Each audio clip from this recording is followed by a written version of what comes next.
호국 보훈의 달입니다.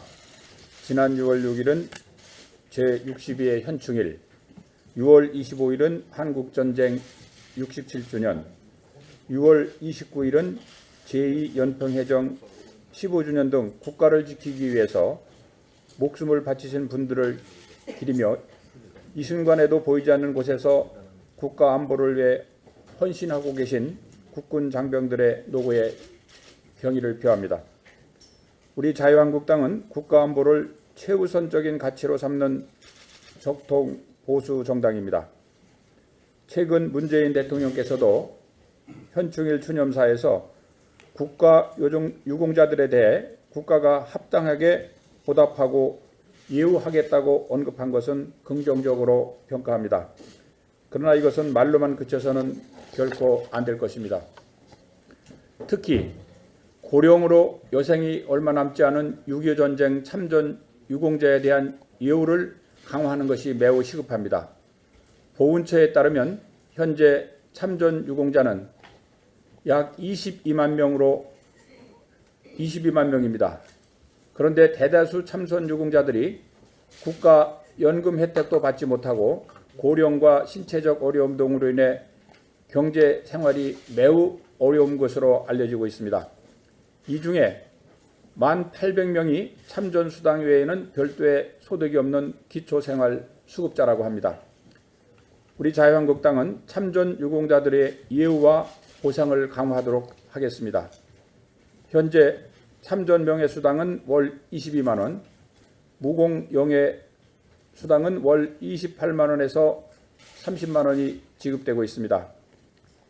향후 1인 가구 최저 생계비 65만 원 수준으로 인상하도록 노력하겠습니다. 75세 이상인 참전 유공자들에게는 보훈병용 진료비 감면율을 현행 60%에서 80%로 확대하고 위탁병원 지원 연령도 현재 75세에서 70세로 낮춰 고령 참전 유공자들에 대한 지원을 대폭 늘리도록 하겠습니다. 아울러 말씀드린 사항에 대해서 내년 예산에 반영될 수 있도록 모든 노력을 다할 것입니다. 이와 관련해 우리 자유한국당은 이달의 법안으로 국회 국방위 경대수 의원이 대표 발의하고 참전 명예수당을 현실화하는 내용을 골자로 하는 참전 유공자 예우 및 단체 설립에 관한 법률을 선정한 바 있습니다. 국가를 위해 헌신하신 참전 유공자들에 대한 최소한의 보상과 실질적인 생활 안정을 위해 노력하겠다는 우리 당의 의지를 담은 것입니다. 또한 19대 대선 때 약속드린 바와 같이 국가보훈처를 장관급으로 승격시켜 240만 보훈 대상자의 위상을 제고할 것입니다. 나라 수로를 위해 지금 이 순간에도 국방의 의무를 다하고 있는 국군 장병들에 대한 봉급을 30만 원으로 인상하는 것도 내년 예산에 반영하도록 해나가겠습니다. 앞으로 우리 자유한국당은 국가를 목숨으로 지킨 분들의 희생을 한시도 잊지 않고 있으며 국가를 위해 헌신하신 분들에 대한 예우 강화와 지원 확대를 위해 최선을 다해 나가도록 하겠습니다. 국정기획위원회가 통신료 절감 대책을 발표한 데 대해서 한 가지 말씀드리겠습니다. 월 12,000원 이동통신 기본료를 폐지하겠다고 밀어붙이다가 결국 철회를 했다고 보도됐습니다. 이 보도를 보면서 문재인 정부의 법적 근거도 없이 선심성 공약이었다는 것을 입증하는 사례라고 생각됩니다.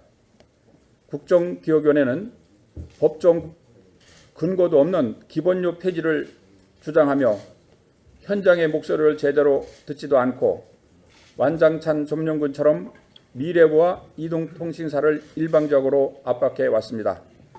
결국 국민들의 기대만 부풀려 놓고 현장 반발로 철회한 것에 대해서는 깊이 되새겨야 할 것입니다.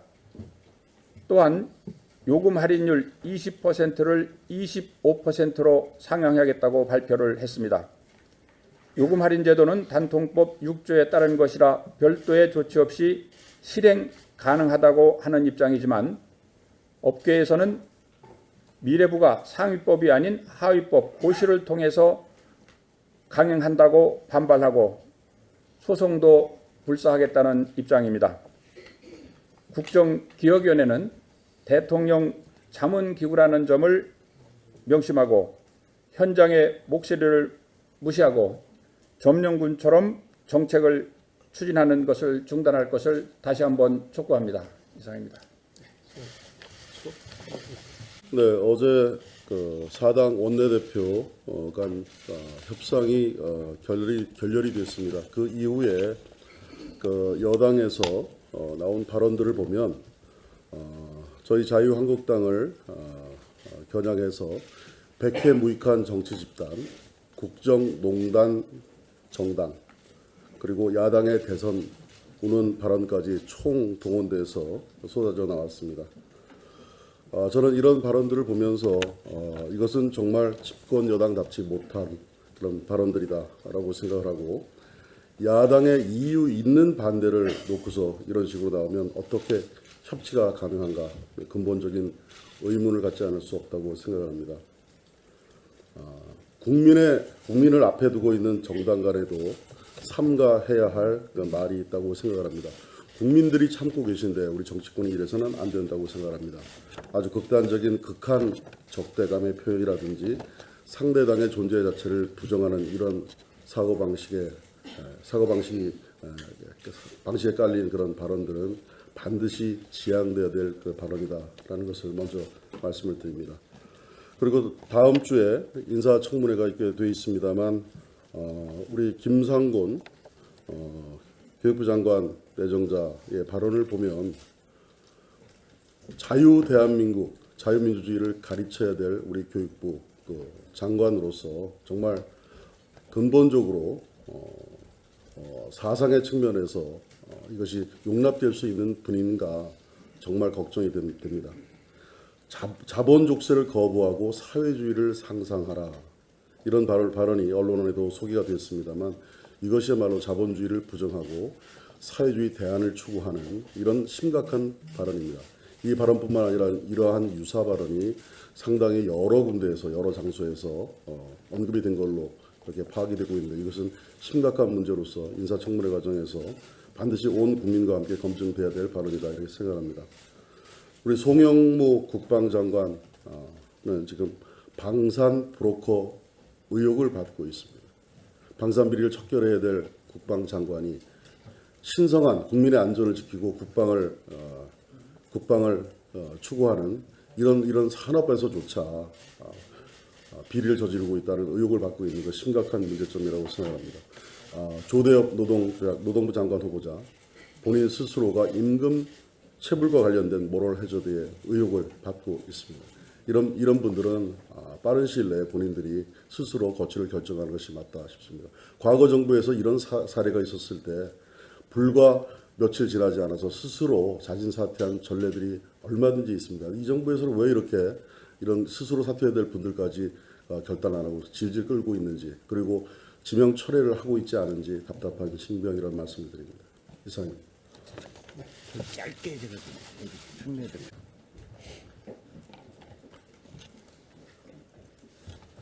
네, 앞서 대표님을 비롯해서 우리 수석께서 여당 지도부의 도를 넘는 발언들에 대한 지적이 있었습니다. 그래서 저는 대선 불복, 국정농단 정당, 백해무익한 정치 집단 이런 부분에 대한 얘기는 반복돼서 말씀드리지 않겠습니다. 한 가지 덧붙이고 싶어서 좀 말씀을 드리는데, 이 추미애 대표의 어떤 인식에 정말로 문제가 있다. 그리고 상대가 있는 이런 정당 간에 어떤 정치를 해나감에 있어서 상대를 인정하려고 하는 최소한의 그런 인식도 없는 분 아닌가 하는 생각을 갖지 않을 수가 없습니다. 조국 민정수석을 운영위원회에 출석시키려고 하는 것은 검찰 개혁을 무산시키려고 하는 적폐 세력들의 어떤 반발이다라는 식으로 얘기를 했습니다. 지난번에 김상조 공정거래위원장 인사청문 과정에서는 우리 자유한국당이 마치 재벌과 결탁해서 김상조 위원장의 공정거래위원장 임명을 막는 것처럼 이렇게 또 얘기를 한 바 있습니다만은 아주 이런 덮어씌우기에 못된 어떤 버릇을 이분이 보여주고 계신 것 아닌가. 김상조 위원장의 문제가 있었기 때문에 야당으로서 지적을 하는 것이고 대통령 스스로가 인사검증에 문제가 드러났다라는 취지의 말씀을 하셨기 때문에 국민의 대표기관으로서 검증 업무를 담당하는 사람을 불러서 도대체 인사검증이 어떻게 이루어지는지를 확인하겠다고 하는 이것을 어떻게 검찰 개혁에 저항하는 이런 적폐 세력들의 뭐 조직적인 움직임 이런 식으로 받아들이는지 그 참 그 상상력이 대단하다라는 말씀을 좀 드리지 않을 수가 없고 앞으로도 여야 간의 어떤 협상 또 협치 이런 것들을 위해서는 이런 인식부터 좀 고쳐야 하지 않겠는가. 그리고 야당이 그러면 문제 있는 인사를 해도 아이 그렇게 하십시오라고 하고 다 동의해드리고 박수쳐드리고 법적 요건에도 맞지 않는 추경안을 가지고 와도 아이고 그렇게 하라고 한다고 한다면 국민과 언론이 야당이 야당으로서의 역할을 못한다고 지적하고 비판하지 않겠습니까? 야당으로서의 역할을 충실하게 하는 것에 대해서 마치 발목 잡기 하고 새 정부를 어떻게든 못되게 하려고 하는 이런 식으로 받아들이고 하는 것은 지나친 피해의식이다 이런 지적을 드립니다. 네, 이상입니다.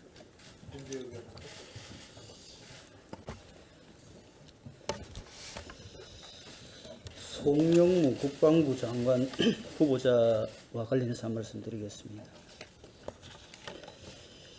이 군인이나 경찰 같은 이 제복을 입은 공직자들은 특히 그 제복 입은 조직에 총수를 한 사람은 퇴직하고 나서도 몸가짐을 조심해야 됩니다. 그 개인이 아니고 몸담은 조직의 그 명예가 자기 개인의 처신에 같이 달려 있는 겁니다. 그래서 일정 부분 이 제복 조직의 총수를 한 사람들은 직업 선택의 자유가 제한되어 있다고 해도 과언이 아닙니다. 더구나 자기 몸담았던 조직에 부담을 주는 일에 연루되거나 로펌이나 기업에 취직해서 일종의 로비스트로 활동한 사람이 다시 공직에 복귀한다는 것은 이건 어불성설입니다.